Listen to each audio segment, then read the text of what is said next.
Imagine a time in the not-too-distant future when scientists try to mimic the effects of a volcanic explosion in a desperate bid to reverse global warming.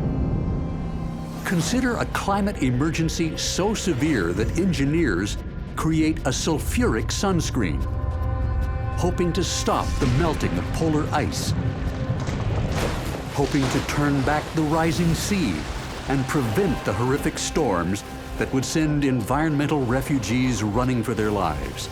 If we dare to force the temperature down, are we ready for drought and the possible starvation of millions?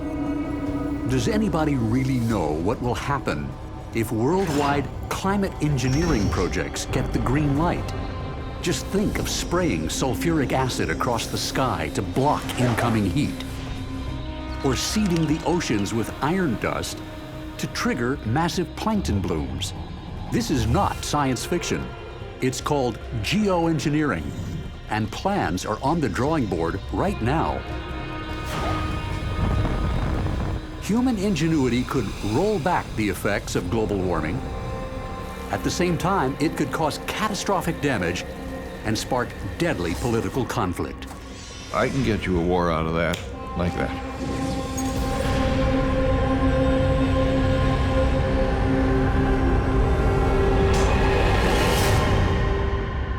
In a secluded cove on the California coast, a few miles south of Monterey, an unprecedented brainstorming session takes place. More than 150 scientists and engineers from 6 continents have gathered to discuss an urgent matter: how to save the planet by intentionally manipulating the climate. I don't think that I would call it playing God. I would say that I would call it playing planetary engineer. And there's a big difference between inadvertently changing the climate, as we have been doing for the last couple hundred years, to purposefully doing it. The meeting would have been completely closed. No cell phones, no email, no contact with the outside world. But the scientists and engineers don't want to be accused of a conspiracy. And they know the stakes are so high, they will eventually need help. So they've invited people beyond the inner circle of science. People like lawyers, environmentalists, and disaster relief workers. If something goes wrong, and I know something will go wrong at some point, we don't know everything. We will do something that will have unwanted consequences that will cause someone to suffer, someone who did not cause the problem. How are we going to deal with that? A lot of times scientists want to be in a pure knowledge environment. You know, my job is not to be influenced by the political situation. My job is to expand knowledge. But this is different. This is a battle for survival. While tinkering with the atmosphere may sound completely over the top, some of the smartest folks in the room at the Asilomar conference argue that it may be our last-ditch hope for survival. Let me actually advocate doing it more or less now. We might get to a situation where we found that the climate really was going to go haywire. Then cutting emissions cannot get you out of it. Because even if you could cut emissions to zero immediately, you'd still have to deal with all that pollution that's been building up for 150 years. Geoengineering is a way to deal with the risk of the CO2 we have already put in the air. We have to do research to know whether it would work and how effective it would be and what the risks are, and we have to compare that to risks of not doing anything. We've got a problem. The problem's growing more intense by the day. We know we need to do something, so let's make sure we do the right thing. It's easy to look at the world and say, well, if only the Chinese weren't industrializing in a high carbon economy, if only Americans didn't drive big cars, then things would be okay and we wouldn't need to worry about all this geoengineering malarkey. But the simple fact of the matter is that we exist in a world where these things are happening, and you can sit there like King Canute and wish the tide back, but it won't turn back. Geoengineers have come up with 2 quite different ways to try to save planet Earth. One approach would be to do what a volcano does by blocking out the sun, what scientists call solar radiation management. Another approach is to pull all that pollution out of the sky, what they call carbon dioxide removal. The CO2 that we put in the air stays there without some technological fix, more or less forever, thousands of years. The only way to reduce that is to actually suck it out of the air somehow. And this is very similar to the idea of, for example, if you have groundwater pollution or a river that's polluted, that you try to take the contaminants out of the river. Carbon dioxide removal would seem to be the logical first step to rehabilitate the climate.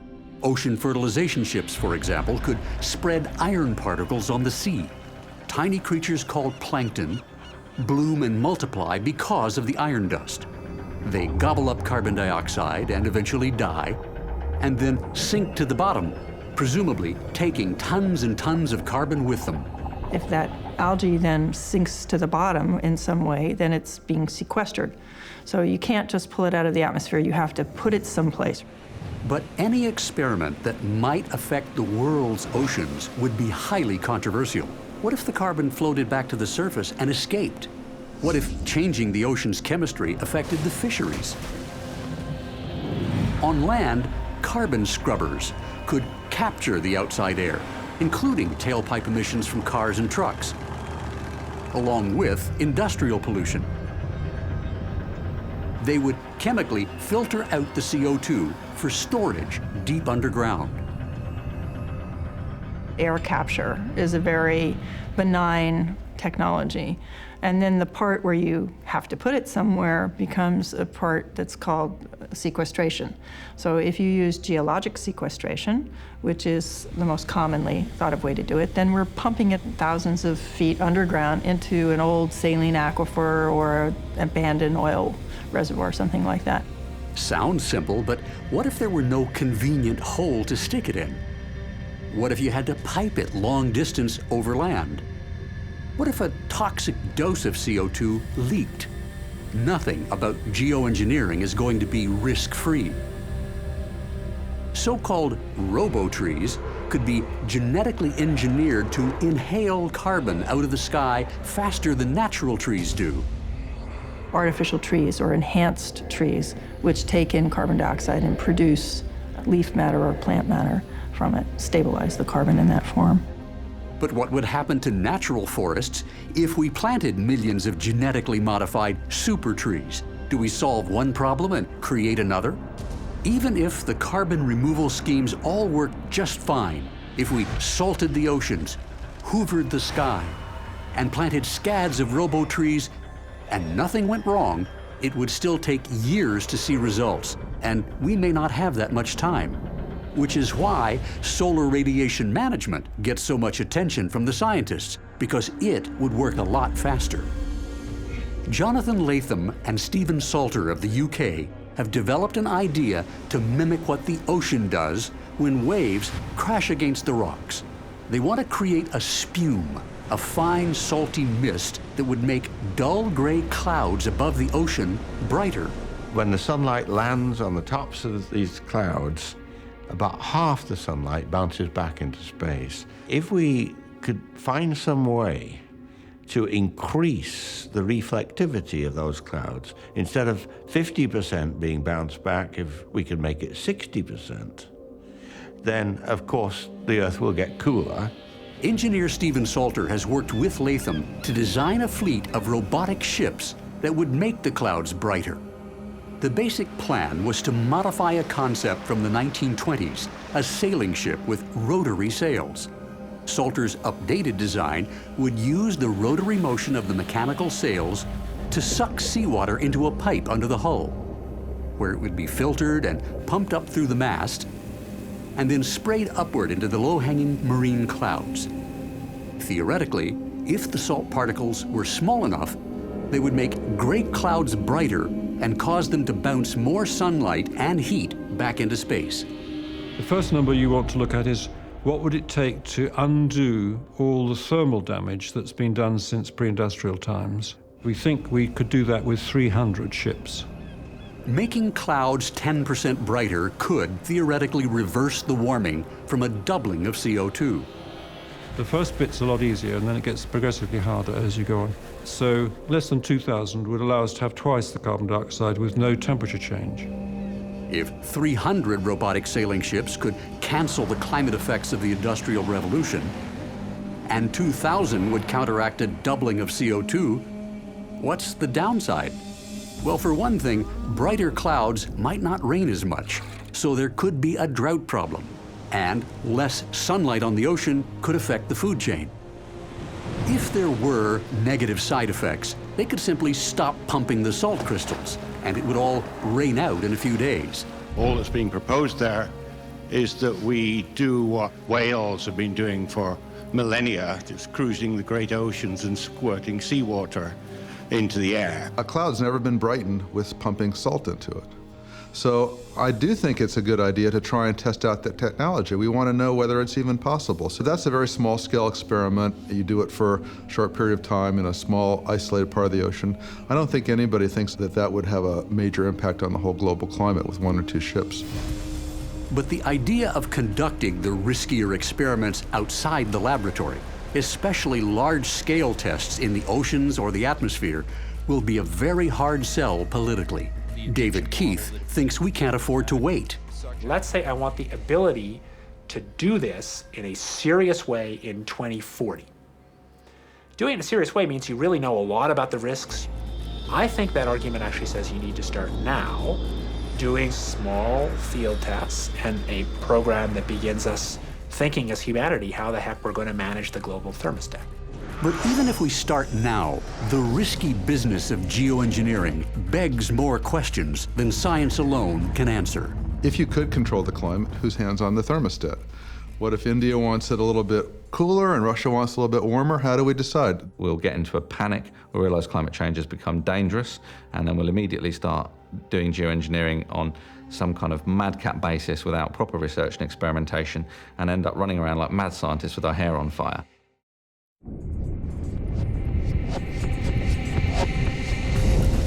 One form of geoengineering is almost guaranteed to dial down the heat, a high-altitude imitation of a volcanic sunscreen. When a volcano erupts, it's usually the belching, oozing lava that captures public attention. Sometimes it's the spectacular cloud of pulverized rock and ash, or boulders the size of small trucks tossed into the sky, and the towering column of abrasive grit that can get sucked into jet engines, causing thousands of airline flights to be canceled, as happened during Iceland's notorious eruption. Even this is a relatively small eruption, it's causing huge international problems because of the production of the ash. And the ash is dispersed away from the volcano, across the North Atlantic Ocean, reaching northern Europe, and shutting down aviation, leaving millions of people stranded. Stand downwind of a volcano, take a deep breath, and you smell the rotten egg stench of sulfur. It's the sulfur that gets hoisted thousands of meters into the sky, along with all the rock dust, that causes an even more interesting effect. As the volcanic plume rises toward the stratosphere, near the outer edge of the Earth's atmosphere, the sulfur mixes with moisture and becomes sulfuric acid, creating a hazy smog that circles the planet at high altitude. These are tiny little droplets, about less than a micron, or a tenth of a micron in diameter, and these droplets are so small that they don't settle out. Sunlight hits the top of this acid smog, and a lot of it bounces off, back into space, instead of heating the Earth. So the air below the cloud becomes cooler, and we get brilliantly colorful sunsets. So it's like a veil over the Earth's surface, or in the stratosphere. One of the fundamental reasons that we know that putting aerosols, these fine particles in the stratosphere, can cool the climate. We really know that for a fact. Not that it is safe or effective or that we should do it, but we know it can happen. Is because a big volcano makes sulfuric acid particles in the stratosphere, and the planet gets colder all over the whole world in 1 year. That happened with Mount Pinatubo. And it's worth making sure we understand exactly how that works. The eruption of Mount Pinatubo in the Philippines in 1991 produced an acid cloud that brought the atmospheric temperature down 0.5 degrees Celsius worldwide and kept it down for most of 2 years. But Pinatubo pales in comparison to the much larger eruption of Indonesia's Mount Tambora in 1815. And that eruption produced 100 cubic kilometers of magma. And the eruption plume in Tambora went 42 kilometers up into the atmosphere, way up into the stratosphere. And it produced at least 400 million tons of sulfuric aerosol. That led to the year without a summer. That led to frosts, crop-killing frosts for every one of the summer months in 1816. So that is the biggie. That's the biggest one we know of. As Tambora's acid cloud circled the globe, the temperature dropped sharply, killing crops, causing severe food shortages in China, North America, and Europe. With food riots, famine, and disease, hundreds of thousands died. But what if you could mimic the effects of a volcano using a controlled release of sulfur aerosols to roll back the effects of global warming? David Keith thinks it should be possible to reproduce the sunscreen effect of a volcano using high-altitude airplanes to spray sulfuric acid into the sky. Several colleagues and I are in the middle of thinking about how we'd actually put sulfur in the stratosphere. If you put the H2SO4 in directly from an aircraft, you can make the right size of particles, which you really need to have geoengineering with the smallest side effects. We might be right, we might be wrong, but at some level, the only way to really find out is to actually run a small experiment. What Keith has in mind is NASA's high-altitude research aircraft, the ER-2. These former spy planes are fully equipped to measure exactly what would happen with a vapor trail of sulfuric acid. You'd use a high-altitude aircraft that could get you to 65, 70,000 feet in the stratosphere. And so you could imagine using that ER to release a stream of sulfuric acid gas on a plume that was maybe no more than 5 or 10 kilometers long, and it would be a couple hundred meters wide. And then you'd fly back and forth through that plume as it evolved, measuring the size of the particles and the impact on atmospheric chemistry and so on. And that would be an experiment. But Alan Robach warns that chaotic weather patterns could skew the results. For example, this past year, there was a really bad Indian monsoon. There was much less than average precipitation, and it was probably just part of natural variability. So if that happens when you're testing geoengineering, how do you tell whether that caused it or not? The only way to do it is to do it for a long period of time, so you can average over long periods of time.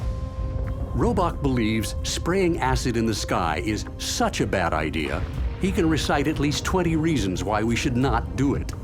He agrees we need research to find out whether there's any way at all to stop or delay a climate emergency. But he thinks computer models are a far safer way to go. I want to propose that experimentation be with computers for a long time before we ever do stuff into the atmosphere. You do an experiment to answer a question. If you want to know what the effect of a stratospheric aerosol cloud will be on the climate, we can do that in computer models that have been validated by testing past natural experiments that the world has actually done by volcanic eruptions.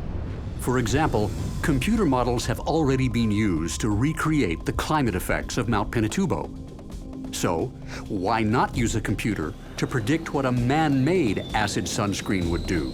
Well, Keith, for one, thinks there are things a computer model cannot tell you.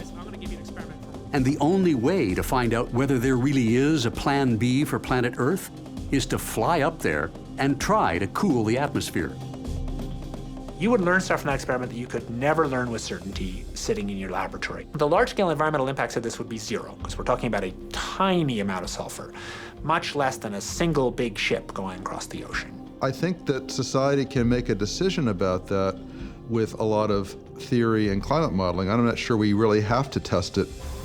At some point in the future, if climate change gets really bad and somebody decides we need an acid sunscreen to save the day, a fast and relatively cheap way to do that might be to use unmanned drone aircraft, similar to those now used in war zones. They would have to be big enough to carry a load of chemicals, with wings modified to enhance the spread of the vapor trails into a stratospheric sunscreen. The problem is that this will not only reduce the incoming heat, it will almost certainly reduce the amount of rain falling, especially in the tropics. Putting these reflective aerosols in the stratosphere will cool the planet and also change rainfall patterns. It's especially notable that the Asian monsoon got weaker during Pinatubo. Which is precisely why Roebuck would rather run his experiments in a computer, because it's less risky. We only have one planet. We can't really mess with our planet. Our laboratory is a computer model of the planet, so we can do 2 runs, with and without geoengineering, and see what the effect is on the Asian monsoon, for example. We can do it for 100 years and average out over all the El Niños and La Niñas. That's what I advocate, is that kind of experiment for quite a while with lots of different climate models to see how robust the results are. Several of the world's top computer models have already run geoengineering simulations that showed cooler temperatures worldwide, but they also showed less rainfall, weakening the monsoons and creating drought conditions in both Asia and in sub-Saharan Africa. Blocking the sun cools the ocean as well as land, so cooler water could mean less evaporation, fewer clouds, and less rain. The bottom line seemed to be that forcing the temperature down caused some places to benefit, while others got worse. It's true that the precipitation, the total amount of rainfall, will generally go down, but also the evaporation rate, the rate at which rain evaporates off warm ground, will go down. And what crops really depend on is the amount of soil moisture, and it's not obvious if that goes up or down. If geoengineering brought the temperature down, the good effects of cooling might outweigh the negative effects of less rain. But scientists would still have to do new research to find out how food crops react. Would they survive better with cooler air, even though there was less moisture? So I would say to really figure out how serious a problem we have, you've got to do research that simply hasn't been done yet. So if somebody goes now and says that it's clear that large-scale geoengineering would have hugely bad effects on farmers in the Indian subcontinent, that is simply false. Even though Keith's experiment would involve no more than a ton of sulfuric acid, Do we know what happens with all that stuff when it comes down? he's pretty sure that some people will voice legitimate concerns. It's not important whether it's feasible, it's important whether it's safe. I think people would have legitimate, deep concerns about this, not because the experiment itself is dangerous, but because clearly the experiment is aimed at improving our understanding of how we actually manipulate the whole climate deliberately. The concept of a sulfuric sunscreen is so controversial, so fraught with implications that scientists are concerned about public perceptions and acceptance. How will the research be done? Who will make the rules? Could one nation go it alone? And how much would it cost? We've been paying an aircraft engineering company to figure out what it costs. Their estimates are a couple billion a year to manipulate the whole planet's climate.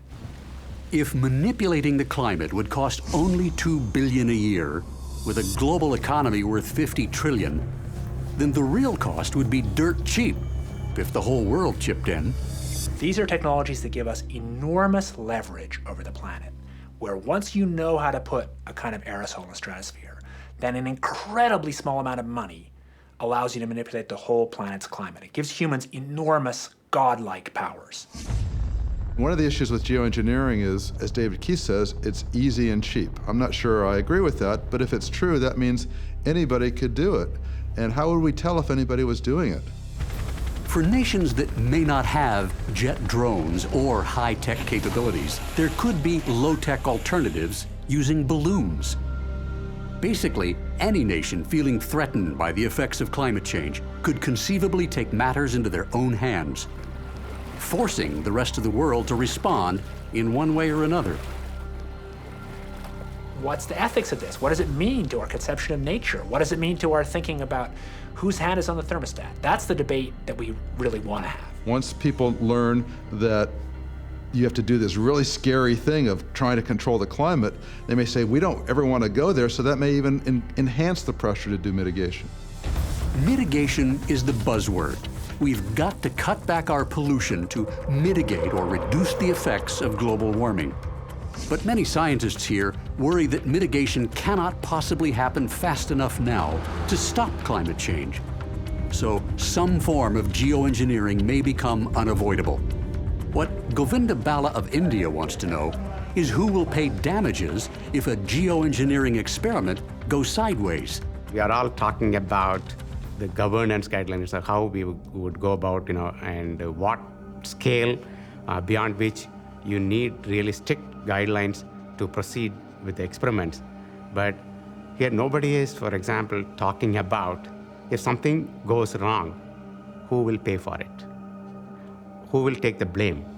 Pablo Suarez of Boston, an engineer and international disaster relief worker, predicts that if and when things go wrong with geoengineering, the risk, the unintended consequences, will be transferred from rich nations to the poor. No matter what we do, in terms of tinkering with the global climate, you push some levers, you turn on a switch. What we're going to do is to transfer risk from one place that needs protection. We're going to solve it here by throwing, particles in the atmosphere, messing around with the nature. Once you protect here, chances are the trouble will go somewhere else that is not as valuable. To underscore his point, here's an open invitation.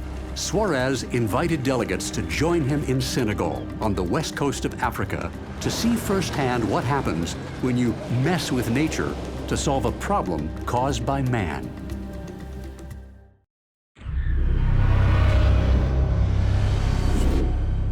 On the west coast of Africa, in cities like Dakar, Senegal, people who live at or near the water's edge believe the negative effects of climate change are plain to see.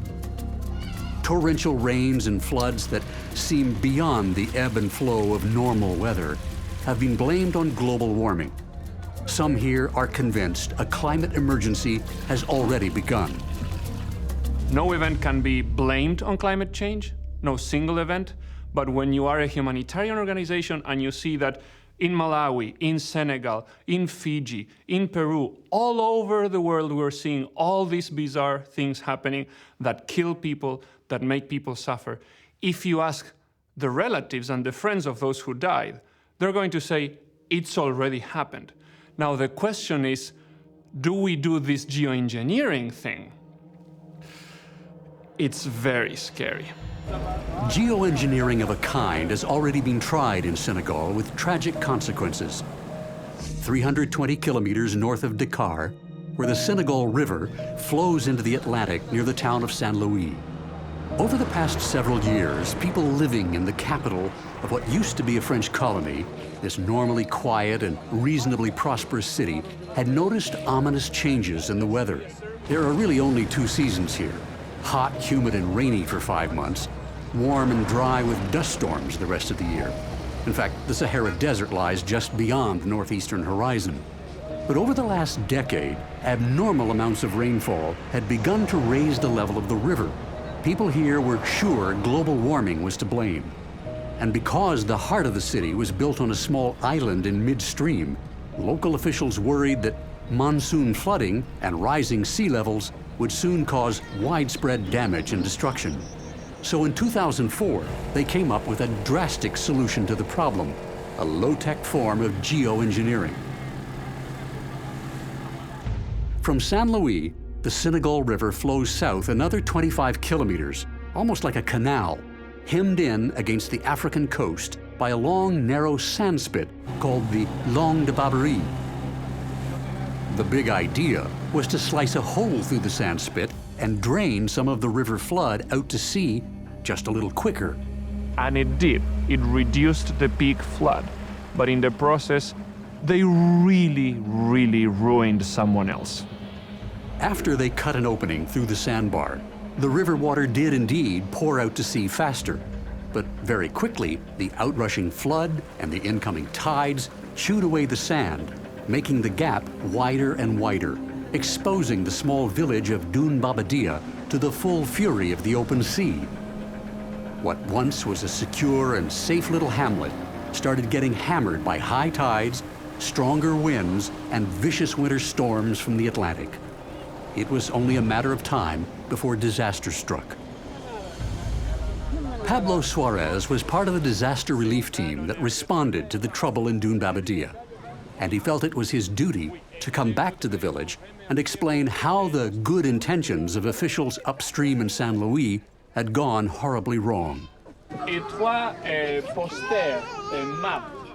Suarez brought a set of posters showing satellite images of the sandbar and village before and after the drainage canal was cut.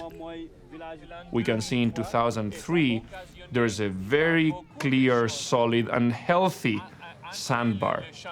In 2004, a few months after the opening, the breche as they call it, we can see that what used to be a little canal of just a few meters wide has become several hundred meters wide. And by 2009, the opening has become just massive. It's almost 2 kilometers wide, and it's just across from the village. Then a brutal winter storm tossed giant waves against the coast of Senegal. Waves that would have been absorbed by the sandbar that had been cut open by geoengineers. Mangrove trees that once protected the village were torn out by the roots as homes were smashed. And on that night, there were people killed. We saw the destruction of those homes made of brick. The roofs fell, the walls fell. It takes a lot of force to bring down a house. The sea did that because the natural protection was no longer there. suñ leen yóbboo ci guddi gi seet xam nga guddi googu duñu nelaw parce que ñu ngi yor xale yi ci biir ndox mi ñu ngi ànd ak Ndumbe survived the storm that wrecked her home, but lost 5 members of her family, including several children. 4 families lived in this house, but now, with no safe place to rebuild, they don't know what to do. The intrusion of seawater has salted up the soil, so they can no longer grow enough food here to survive. Their drinking water has turned brackish too. People here know they will soon become environmental refugees. For now, they survive, innocent victims of someone else's attempt to cope with a changing climate. Evidently, officials here did not have the money or the expertise to install a high-tech flood control system like the Dutch, the English, or the Italians might have done. Back at City Hall in San Luis, the mayor now agrees that cutting that gap in the sandbar was a mistake, but says they were overwhelmed and felt they had to do something. C'est un problème qui nous dépasse, c'est un problème lié à la gestion de la planète Terre et je voudrais que toute la communauté internationale le sente ainsi. Voici des gens qui n'ont rien fait pour que la planète Terre soit polluée, des gens qui n'ont rien fait pour que l'effet de serre s'accentue et des gens qui payent des conséquences extrêmement graves et dommageables pour des torts que d'autres ont commis. The biggest lesson from Dunbabadia is that when we make a decision in a rush and without knowing exactly what will happen, someone else will suffer. That's enormously unfair. I don't know what will happen with our planet. What happened to a small village in Senegal could happen to the entire planet if some nation decides to tweak the system in order to save itself from the effects of climate change. Flash forward 25 or 30 years.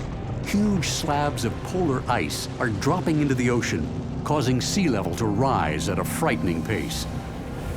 Wealthy nations have the technical expertise to defend themselves, at least for a while.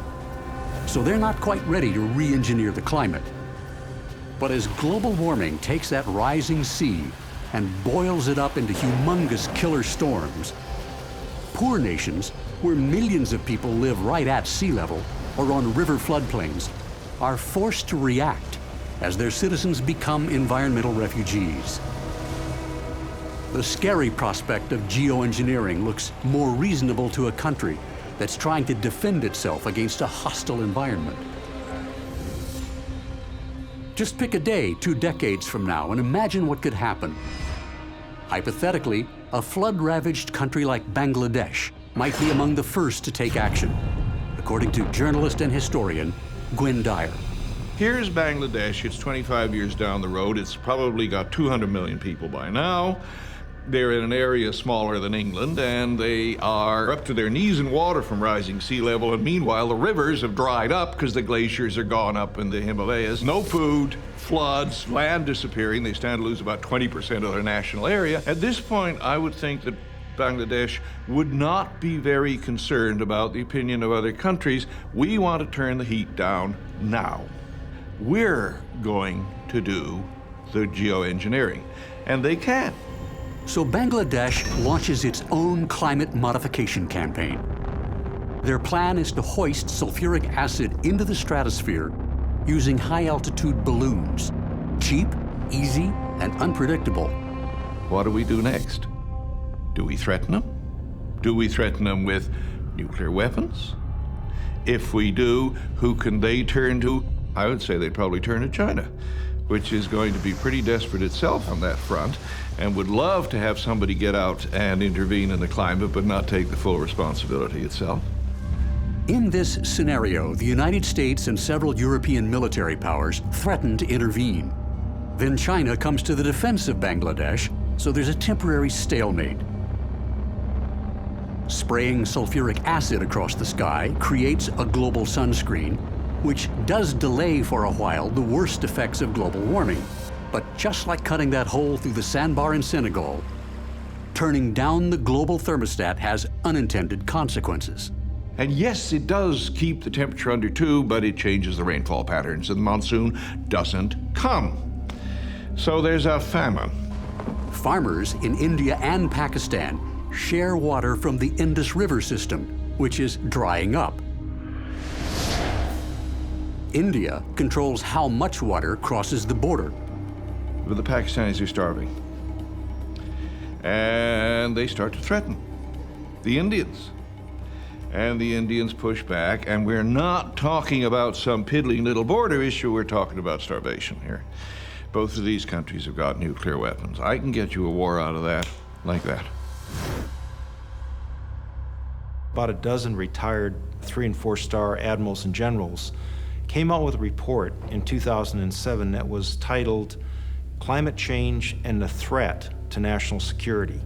Pretty strong implication that it wasn't just a debate among environmentalists and big business or climate scientists.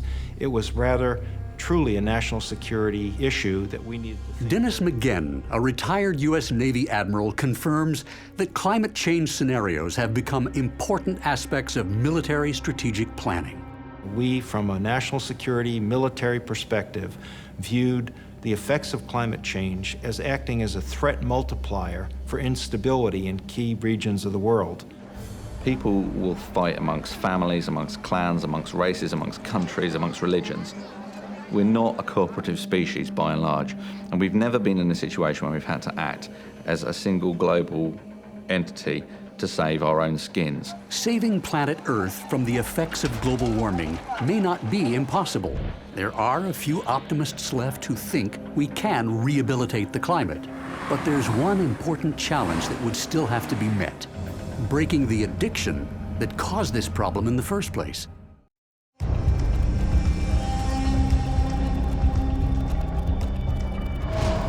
The failure of wealthy nations to deal with their pollution has led us to an ironic predicament. Here we are talking about spraying new pollution into the sky to deal with the problem caused by the old pollution, which we continue to pump out as if there were no tomorrow. But here's the catch. The seductive idea of using science to roll back the effects of global warming could cause us all to avoid solving the real problem yet again. The world could say, if you've got a plan B, I can stop worrying about it and move on with my life, but we won't do anything about our emissions problem because we have this other option. Does the idea that geoengineering might reduce global warming take the pressure off of mitigation? Yes, I'm concerned about that. That's the moral hazard, that by exploring this and having this as an option, that you don't do the hard work with emissions reduction that you need to do. So we don't have Plan B. We just have an idea that if we do some research, we might find a Plan B. Pablo Suarez, who has seen what unintended consequences look like, is afraid that tinkering with the climate is a risk we may be forced to take eventually. I cannot rule out geoengineering. It may be that we just put something to keep the sunlight out, because more sunlight will make everyone die. But if we do something, we must have a responsibility to protect the most vulnerable.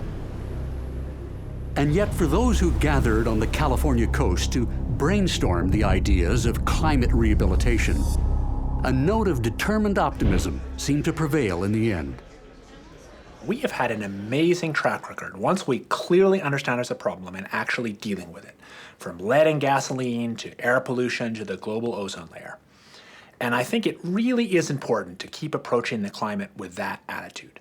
I think we do all of our kids a huge disservice if we have an attitude that this is unfixable and that this is just a disaster for humanity. When I started working on the climate problem a number of years ago, I got very depressed about it, and I thought, oh gosh, this is a total disaster.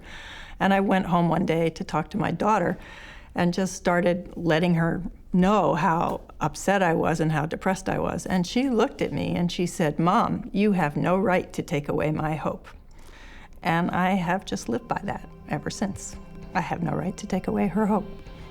Sucking carbon from the sky will no doubt help. But if we dare to block out the sun to save the world, one big challenge will remain. The pollution that caused the problem would still be there. Geoengineering would only buy time to help break our addiction to what caused it. If we don't break that addiction, we could never stop spraying acid in the sky. Because if we drop that artificial sunscreen, with all that pollution piled up underneath, the temperature would spike again, faster than ever. Planet Earth would be off its meds, and no amount of climate rehab could undo the damage then. What really matters is whether I manage to play my role in defeating climate change. This is the Second World War times 100 for the human race, yeah? This is my Omaha Beach.